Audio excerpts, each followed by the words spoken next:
ओम शांति 6 सितंबर 2025 बाबा की मुरली का सार। मीठे बच्चे, तुम्हें यही चिंता रहे कि हम कैसे सबको सुखधाम का रास्ता बताएं। सबको पता पड़े कि यही पुरुषोत्तम बनने का संगम युग है।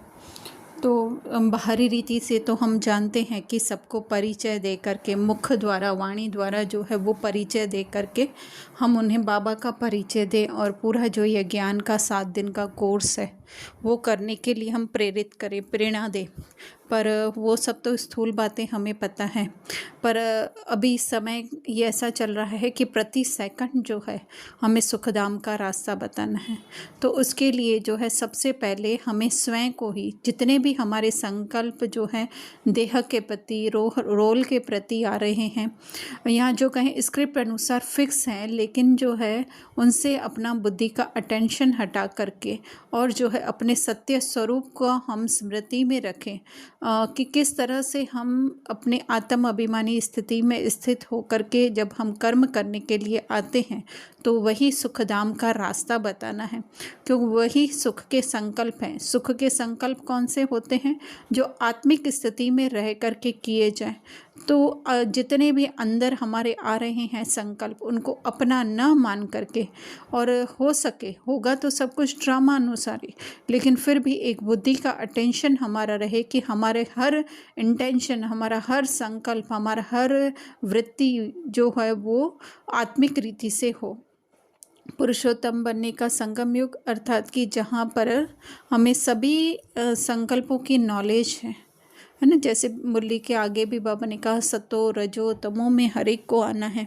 तो इन सतो रजो तमो हर एक की जो है हमारे अंदर पार्ट भरा हुआ है, तो वो उसको हम अभी देख सकते हैं, क्योंकि अभी हम ज्ञान के आधार पर जो है उस पीक पर खड़े हैं जहाँ पर हम नीचे का जो है वो सब कुछ देख सकते हैं। या एक तरीके से जो हम कहें कि हम ऑडियंस की सीट पर बैठे हुए हैं, जब चाहें जो है वो कोई भी पार्ट को हम देख सकते हैं। वो जैसे कि पहले के ज़माने में होता था कि हमको कंटिन्यूअसली सारा देखना ही पड़ता था, लेकिन अभी समय ऐसा आ गया है कि हम अपने मोबाइल पर जब चाहे तो उस मूवी को 5 मिनट पे भी लेकर जा सकते हैं, चाहे 1.5 घंटे पे लेकर जाएं, चाहे तो हम उसको एंड पे भी लेकर जा सकते हैं, है ना। तो वो इस तरह से है कि हम ऑडियंस की सीट पर बैठकर देखेंगे तो अपने अंदर के ही ड्रामा को हम देख सकेंगे। तो यह है पुरुषोत्तम संगम युग। प्रश्न बाबा पूछ रहे हैं, आपस में एक दो को कौन सी मुबारक देते हो और मुबारक कब देते हैं? मनुष्य जो हैं वो लौकिक रीति से कब मुबारक देते हैं? तो जैसे कोई जन्मता है, किसी की शादी होती है, कोई विजयी होता है, या कोई ऐसा त्यौहार होता है, बड़ा दिन होता है, तो वो लोग उसकी मुबारक देते हैं। लेकिन यहाँ पर तो कौन सी हमें बाबा जो है वो कौन सी मुबारक देने के लिए कह रहे हैं कि तुम भाव का बनने की, अर्थात हमारे अंदर वो ज्ञान आ चुका है, वो बाबा का ज्ञान, यहाँ हमारे सत्य स्वरूप की जो है वो हम कहें नॉलेज आ चुकी है, तो वो एक दो को हमें मुबारक देने की है। फिर बाबा कहते हैं कि तुम कहते हो कि हम कितने खुश नसीब हैं जो सब दुखों से छूट सुखधाम में जाते हैं। अर्थात ये देह की जो है हमारी जितनी भी पहचाने हैं उससे छूट कर, उन संकल्पों से छूट कर, क्योंकि दुख है ही जो है वो संकल्पों में है। बाहर तो हम उसको अपने संकल्पों के द्वारा रियलाइज़ कर रहे हैं, बाकी तो उसको हमने लेबल देकर रखा है, बाकी कोई दुख है नहीं। तो यही दिल ही दिल में खुशी होती है, अर्थात उस स्मृति में ही जो है हमें जो आत्म अभिमानी जो स्मृति है उसमें ही जो है वो खुशी होती है। फिर धारणा में बाबा कह रहे हैं कि जैसे बाप को ख्याल आया कि मैं जाकर बच्चों को दुखों से छुड़ाऊं, सुखी बनाऊं, ऐसे बाप का मददगार बनना है। अर्थात कि फिर से वही बात कि हमें अपने अंदर ही अंदर जो है वो संकल्पों में जो है वो सुख के संकल्प बनने हैं। और जैसे कि मददगार बनना, अर्थात कि अपने जैसे बाबा सत्य स्वरूप स्मृति में है, ऐसे हम भी जो हैं उस सत्य स्वरूप स्मृति में रहें, तो वही है मददगार बनना।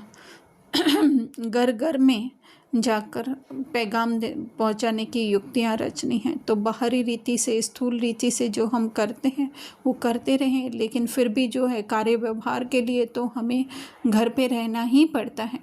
तो उसके लिए जो है अपने ही कोई जो अंदर बैठे हुए हैं संकल्प, उसको ही जो है हमें परिवर्तन करना है। परिवर्तन करना है तो उसका मतलब ये नहीं जो है स्क्रिप्ट में संकल्प आ रहे हैं उसको हमें सप्रेस करना है या दबाना है, लेकिन जो है वो उनको आते हुए देखकर उन पे जो है अपनापन नहीं छोड़ना है। दूसरा बाबा कह रहे हैं सर्व की मुबारकें प्राप्त करने के लिए विजय माला का दाना बनने का पुरुषार्थ करना है, पूज्य बनना है ना। क्योंकि जितना जितना हम कहें कि हम अपने सत्य स्वरूप स्मृति में रहते जाएंगे तो उतना ही क्या होगा, वो सत्य स्वरूप स्मृति जो है औरों की सत्य स्वरूप स्मृति को जो है वो जागृत करेगी। प्रत्यक्ष या परोक्ष, जाने में या अनजाने में जो है तो उनकी वो मुख से मुबारकें दें या न दें, लेकिन जो है उनका एक हम कहें वाइब्रेशन हमको टच होगा, या इस एक तरीके से कहें कि उनका फल, क्योंकि कर्म और फल के ऊपर पूरा ये ड्रामा बना हुआ है, तो उसके एवजे में जो है हमें वो प्राप्त होगा। या फिर ऐसे भी कह सकते हैं कि उनकी जब आत्मिक स्मृति जागृत होगी तो उनको याद दिलाने में जो है हमारी भी वो स्मृति पक्की होती जाएगी, क्योंकि हम किसी को याद दिला रहे हैं, है ना। फिर ये ज़रूरी नहीं है हम मुख द्वारा बोल या वाणी द्वारा जो है उनको जागृत करें, लेकिन जो है संकल्पों के द्वारा भी अगर हम उनको कहते हैं तो ये जो है वो उनकी आत्मिक स्मृति में देखते हैं तो वो भी उनकी आत्मिक स्मृति जागृत होती है और उसका ही जो है हमें मुबारक मिलती है। तो माला का दाना अर्थात बाबा कह रहे हैं विजय माला का दाना बनते हैं, अर्थात वो फर्स्ट डिवीज़न में आते हैं, हमारी बुद्धि का स्तर जो है वो ऊंचा बनता जाता है। वरदान दे रहे हैं बाबा करणहार और करावन हार की स्मृति से लाइट के ताजदारी बाबा कि मैं आत्मा जो है वो इसको करते हुए जो है वो देखने वाली हूँ, और एक्चुअली में तो हो पहले से ही हमने कहा कि एआई रोबोट की तरह अपने आप है, प्रोग्रामिंग फिट की हुई है, मैं जस्ट इसको देखने वाली हूँ। तो ये हो जाएगा निमित्त कर्म योगी। और करावनहार बाप है, बाबा कहें या ड्रामा में स्क्रिप्ट कहें तो वो है।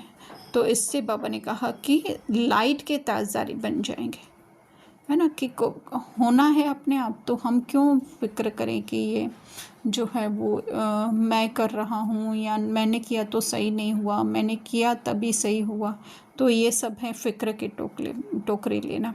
तो बाबा कह रहे हैं मैं बाप और मैं तीसरा कोई नहीं, यही बेफिक्र है ना, कि बस हम दोनों एक दूसरे में बाबा और मैं समाये हुए हैं, अर्थात मेरी बुद्धि में मेरी सत्य स्वरूप स्मृति और ज्ञान समाया हुआ है। तो फिर बेफिक्र पाश माया जीत, अर्थात कि फिर माया की कोई भी जो है इल्यूशन वो मुझे भ्रमित नहीं कर सकती, मुझे दुखी या विकारों में नहीं लेकर जा सकती है। वही प्रकृति जीत या कर्मेंद्रिय जीत बनना है। बाबा ने कहा कि व्यर्थ भाव का अपने ऊपर बोझ उठा लेते हैं, अर्थात कि जो है ड्रामा में और हुआ निमित्त जस्ट हमारे द्वारा, और हम लोगों ने क्या सोचा कि मैंने किया, तो ये है बोझ उठा लेना। स्लोगन है सर्व बंधनों से मुक्त होने के लिए देहिक नातों से नष्टो मोहा बनो, क्योंकि हम खुद ही जो है वो बंधन बांधते हैं इन देह से कि ये मेरा बेटा है या मेरी बेटी है, मैं किसी की बहू हूँ या मैं किसी की माँ हूँ। तो ये जो है वो एक्चुअली में मिले हुए तो सब ड्रामा अनुसार ड्रामा में ही हैं, लेकिन हम अपनी बुद्धि का अटेंशन उसमें रखते हैं तो अपने को बंधन में बांधते हैं। तो इसके लिए नष्ट मोह कि हाँ सिर्फ निमित्त मेरे को संभालने के लिए मिला हुआ है, जैसे बैंक में कैश जो है वो कैशियर को संभालने के लिए मिली हुई होती है, लेकिन कैशियर का कहीं पर भी उसमें अपना